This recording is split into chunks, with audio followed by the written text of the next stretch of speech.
So the topic for the discussion is theories of intelligence.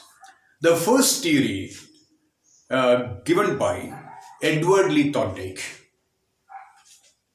So you're all familiar, that's E.L. Thorndike, that he has given the so-called trial and error learning.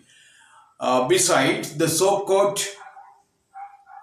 laws of learning, the same person has given another concept based on human intelligence. So he classified human intelligence into three categories. They are abstract intelligence, then concrete intelligence, and the third one is social intelligence.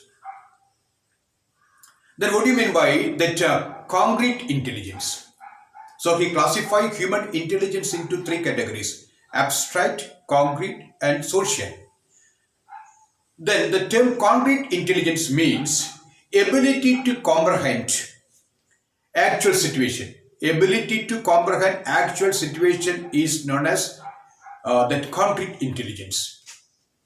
Then the second one, that is abstract. Abstract intelligence is ability to respond numbers, words, and symbols. Ability to respond numbers, words, and symbol is known as abstract intelligence. And the third one is social intelligence, that means manipulation of social situations. Ability to manipulate social situation is known as social intelligence.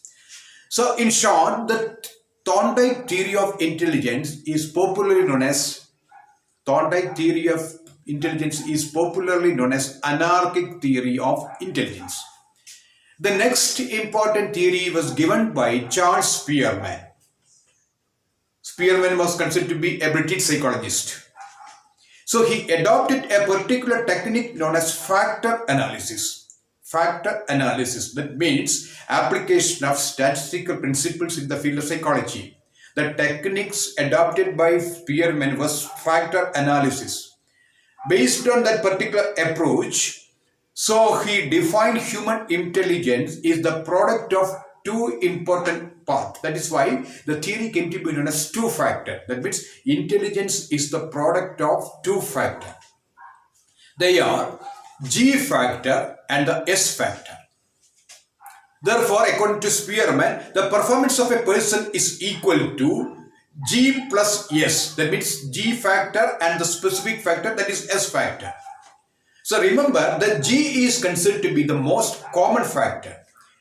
G is common to all individual, but remember the amount of G varies from individual to individual. G is considered to be the common factor. Along with common factor, there are so many S factors, that means specific factor. For example, take the example of Yesudas. The performance of Yesudas is equal to G music, that means common music ability plus specific music ability number 1, specific music ability number 2, specific music ability number 3, specific music ability number 4, specific musical ability number 5, specific musical ability, that means S musical ability number 6, and specific musical ability N. There are so many S factors. So remember the performance of a person is equal to G, that means the common factor, and the S factor, that means the specific factor. That is why the theory came to be known as two-factor theory. Remember, G is considered to be the common factor, but the amount of G varies from individual to individual. The second one is considered to be the S factor, that means the specific factor. That is why the theory came to be known as two-factor theory of intelligence. So he adopted a strategy known as factor analysis. Then the third important theory, the third theory has been given by another important British psychologist, L.L. Thurston. Louis L. Thurston. L.L. Thurston. The theory came to be known as Thurston's primary mental ability. In short, it is PMA. It is basically a group factor theory. Then what about the items given by L.L. Thurston? Remember, intelligence is the product of numerous elements. That means intelligence is the product of so many factors. That is why the theory came to be known as Thurston's primary mental ability. Number 1, visual ability. Then the second one, spatial ability. Then the third one, numerical ability. And the fourth one, memory. And the fifth one, word fluency. And the sixth one, inductive reasoning. And the seventh one, deductive reasoning. And the last one is considered to be problem solving. In short, it is known as Thurston's primary mental ability. Remember, Thurston also adopted the technique of factor analysis. Factor analysis means application of statistical principles in the field of psychology. So remember the factors of Thurston's primary mental ability. So in number one is considered to be visual ability.